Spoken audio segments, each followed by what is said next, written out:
Hey guys, welcome to this episode of The Rachel Cruze Show. And I'm so excited about this episode because we're going to be talking about food. Yes, it's the one area of our budgets that always gets busted. So today I decided to bring on a guest that knows everything about this topic. So I am bringing on Shanna Hutchinson from a very popular lifestyle blog and food blog where she talks all things about saving money, how to eat healthy. It's all the things that we need to know, people. So Shanna, thanks for being on. Yeah, thank you so much for having me. I'm excited to dive into this topic. As both a dietitian and a food lover, this is my favorite thing to talk about. I love it. I know because, you're trained in this. So you do know the science behind it, which is so important. But also being a mom of now two, you're expecting your second.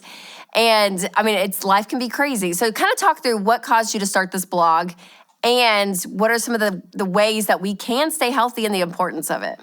Yes, absolutely. So long story short, I kind of went through my own personal journey with my relationship with food, and I have always had kind of an interest in health and nutrition. And so I went to Kansas State University, and they happened to have dietetics as a degree. And I was like, wow, that would be amazing to make, something I'm so passionate about my profession. And so that's kind of how I got into dietetics. And I actually started my blog way back in 2015, which was kind of before, social media blew up and blogging was much of a thing. And it was very much just a hobby and kind of a passion project at the time. And I was primarily sharing healthy recipes and a variety of articles on nutrition topics and things like that. And it has very much evolved over the years as, I've gone through different seasons of life, like pregnancy and becoming a mom and things like that, because like you said, things change a lot when you're in those seasons. And so I can very much relate to new moms and, families and kind of what they go through in terms of their nutrition and things that they have to consider with their health. And so I'm very passionate about helping, especially women, have, a good relationship with food and their bodies while also caring about their nutrition at the same time, which I think can very much overlap. But there's a lot of information out there on, social media these days that makes it really hard for us to sift through all the noise and understand, okay, what the heck should I be eating? What is good for me and what's not? And of course, there's so many different diets and stuff that's out there. So it's just really hard for women, especially, I think. So that's kind of what I'm really passionate about helping with. Yes. Oh, I love that so much because it can be complicated. You get mixed messages. It can feel overwhelming. Yes. You don't really know where to start. So let's go kind of to the basics of what are a few items in our pantry that just need to be staples? Because I think sometimes we can go in and we're like, oh my gosh, I don't even know what we have. I don't know if I have enough of this. And it can kind of it can get overwhelming, especially if you want to do something last minute and cook something last minute. So What are some staples that everyone needs to have? Yes, good question. And with that too, since you mentioned this, I always encourage people to take a quick inventory of their pantry and, their overall kitchen before they go to the store, because that can help so much with saving money, reducing food waste, because there's nothing worse than getting home and having like 2 new jars of salsa and being like, oh my gosh, I already have 5 jars of salsa in the pantry. So, take a quick inventory, just a mental snapshot of what you have. That can be very helpful. But yes, I have tons of different pantry staples that I recommend and that I always keep on hand myself. So I have a few Aldi specific ones that I can kind of show you. So various nuts, I think, are such a great option to have on hand. They're easy as a snack, to provide some good healthy fats and some protein, but they're also things that you can throw into a variety of recipes as well. So that's a big one. And as far as what to look for in terms of ingredients, I think there's, once again, a lot of confusion about ingredient labels and what we should be, looking for and avoiding, and a lot of messaging that says, if you can't pronounce it, you shouldn't eat it or something like that. And I think it's important to know that there are a variety of foods where they've been fortified or nutrients have been added back to them. So sometimes when you see a really long, confusing name of something, it's just the name of a vitamin that's been added. So, try not to worry so much about that. But with that said, there are some amazing options too that we can keep on hand that are minimal ingredients. So for example, something like dried fruit or like freeze-dried fruit, where the only ingredient in this is mango. that's it. So that's really simple. You know exactly what you're getting. And it's a really, basic whole food. And it just happens to be in shelf-stable form, which is awesome. Yes. And then things like chia seeds, these I use all the time. And I have a healthy homemade berry jam chia recipe. And chia seeds, I use these for that all the time, but also like overnight oats and a variety of recipes. So that's a great one too. Something that I keep on hand all the time for my son is their canned fruit from Aldi. So they have a bunch of options. These have no added sugar. So that's a big thing to look for. And I know we'll kind of get into that a little bit more. But looking for options where, especially again, when it comes to like dried fruit, for example, there's oftentimes going to be options that do have added sugars. So again, just checking the label and seeing the ingredients list, and oftentimes it's going to say sugar and then mango, or vice versa. And then, so for something like this, where it's just mango, there's no additional sugars added to it. And so same with something like this, especially when you're feeding it to your kiddos and your littles, you oftentimes don't want to have those added sugars. So you can straight up see here, it says includes 0 grams of added sugars. So they make it really easy for you. So things like that. I love keeping pasta on hand. This is a good whole wheat spaghetti from Aldi. And they also have some great gluten-free options too. So like a chickpea rotini, that's from Aldi as well. And once again, the only ingredient here is chickpea. So those are just some good things to look for, and minimal ingredients. When it comes to like grain foods specifically, so things like pasta or breads, look at the ingredients list, and ideally we want to aim for more of those whole grain options versus more of like the white refined options, because they've kind of taken out that good fiber component that we want. So you can look at the ingredients list, and ideally we want the first ingredient to start with the word whole. So for example, here you can see it says organic whole wheat flour. So that can be another good little like tip to look for. So hopefully that helps. I also have some oils here. So like their extra virgin olive oil and their avocado oil. So yeah, just lots of good staples. I think grains like brown rice, quinoa, the whole grain pasta. Let's see. Oh, I'm a huge fan too of canned beans. Those are so nice to keep stocked in the pantry. They're an amazing source of some plant-based protein, can be thrown into such a wide variety of recipes as well. So those are some of my main go-tos. I could probably go over a ton more because Aldi is my go-to.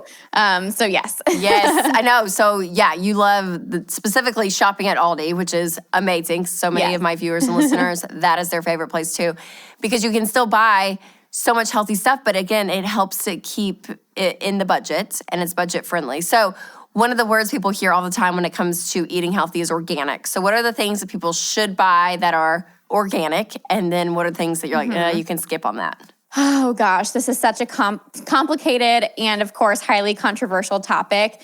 So what I want to say is that our food supply is incredibly safe, and we know that if pesticide residues are present on our foods, they're in such low amounts, well below the limits that they've determined to be safe for consumption. So whether it's organic or conventional produce, it's all safe to eat. And we have to keep, once again, budget into account, right? And accessibility. I think that's a really important thing to consider, as well as, again, a lot of times you'll hear on social media that if you're not eating organic, you shouldn't be eating it at all. And, the problem is people aren't consuming enough fruits and vegetables, period.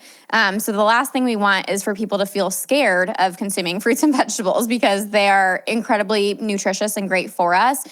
So absolutely don't be afraid to eat conventional produce, whether, and there's also a lot of misinformation and confusion around pesticides. Once again, with organic doesn't mean no pesticides. It just means they have different types of pesticides they can use. And once again, the levels have to be at a certain limit where they're deemed safe to consume. So again, there's a lot of different things that kind of go into it, but at the end of the day, I would say do what you feel comfortable with, what kind of aligns with your family's values, but most importantly, your budget and what you feel comfortable doing. So for example, there's a lot of items at Aldi, like I mentioned, I have a wide variety of things here that are organic because they're products that I happen to love, and they're also very affordable and accessible to me. So, I go ahead and get them.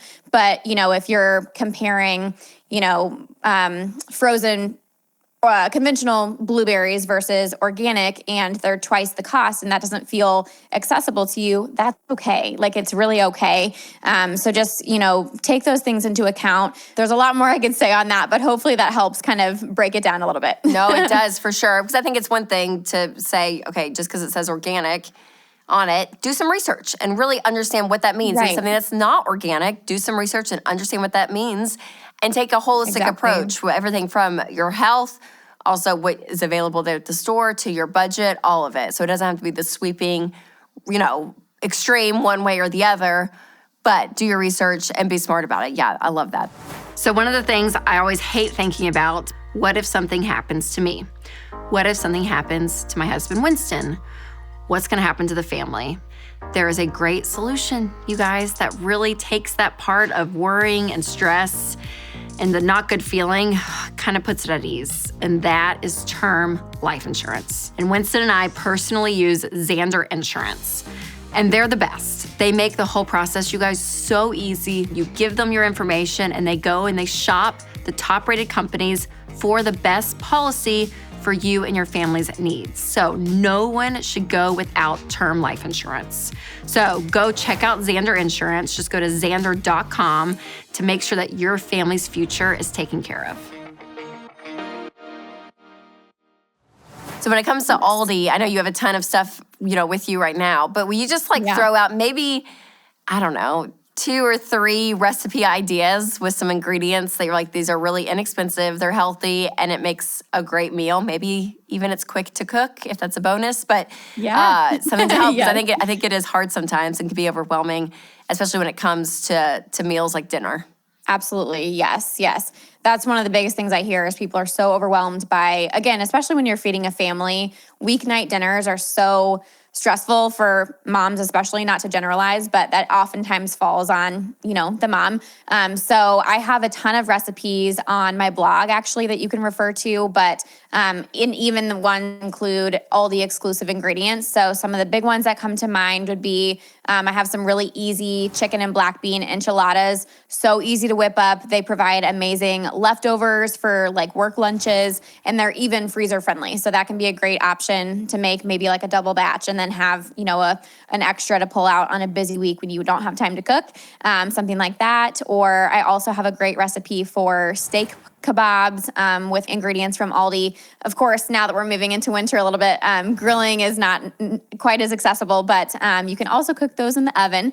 I have another one for crock-pot lasagna. That is one of my more popular recipes this time of year, with it being, a little bit colder outside, and it provides, again, a really big amount of food. The leftovers are amazing, and it's super easy to throw together. And who doesn't love a crock-pot meal? So those are some of the big ones. So you showed some of your favorite pantry items earlier that were, I think, all from Aldi. So other people that are shopping and they're thinking, okay, I want to eat healthy, what are some other just good go-to healthy items at Aldi? So again, they can eat healthy and save money. Well, I am consistently so impressed with the produce section at Aldi.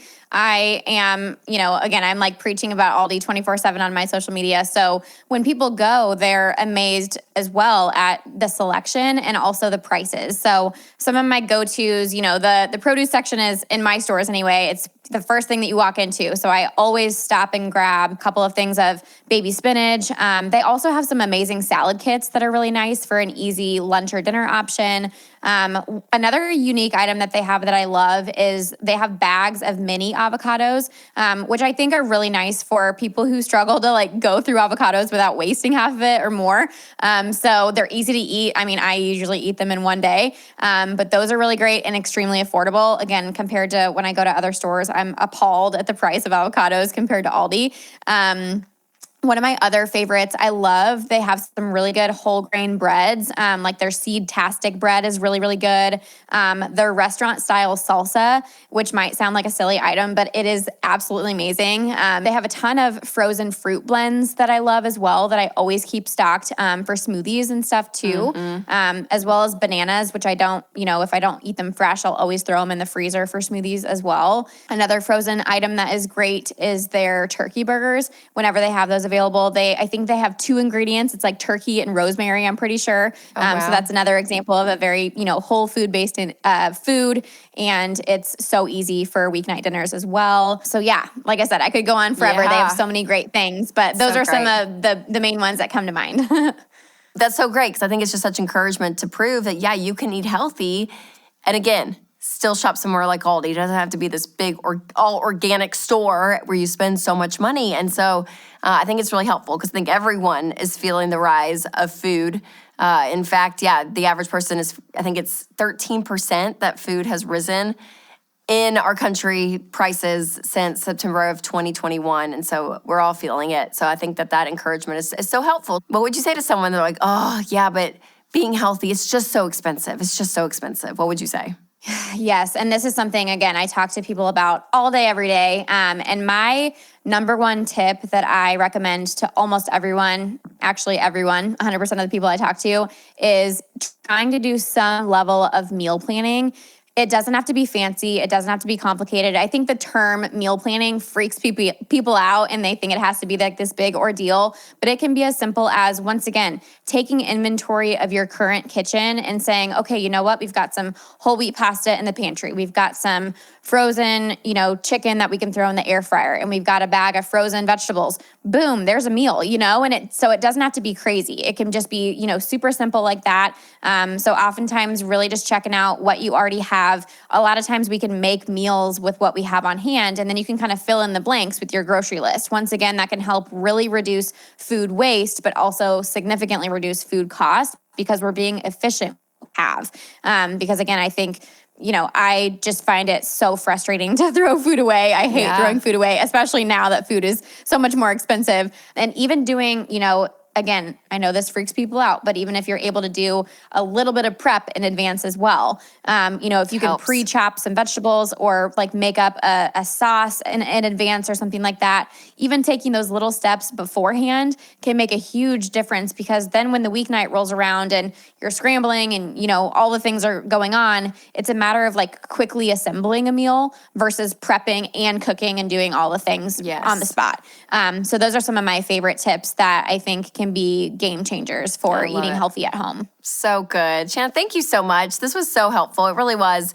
And I love just giving people these tangible ideas and proof that, you can do this. Even though it is hard, it takes intentionality, but it is possible. Yes. So thank you so much. Where can everyone find you if they want to check out more? Yes, I would love for you guys to come follow along with some of these tips and recipes and all that stuff. So you can find me on Instagram at Wellness for the Win. And I also have, like I mentioned, my blog is wellnessforthewin.com. And I have tons and tons of recipes that I've been sharing, once again, since 2015. So I have quite a decent library at this point of recipes. And I also recently started a podcast. So I share a variety of topics on my podcast, everything from, motherhood to nutrition, and just, the overarching theme is how can we take better care of ourselves physically, mentally, and emotionally, especially as moms. Again, I think that's a population that I'm really passionate about, because I'm in that season of having little ones, and it's hard. We just have to not forget to take care of ourselves, because we can't pour from an empty cup, and we have to continue to prioritize our own health, and that trickles into our family's health as well. Yes, that's kind of what I'm all about. So I would love to have some of your listeners come over and listen to my podcast too. For sure. Absolutely. Well, you guys check out everything that she's doing. Such great work. And thanks again for being on. And for you guys, if you love this episode, make sure to share it with a friend. And we know it's possible. We can be healthy, be on a budget, and save money all the way around. So, so great. Well, hope you guys enjoyed this episode. And remember to take control of your money and create a life you love.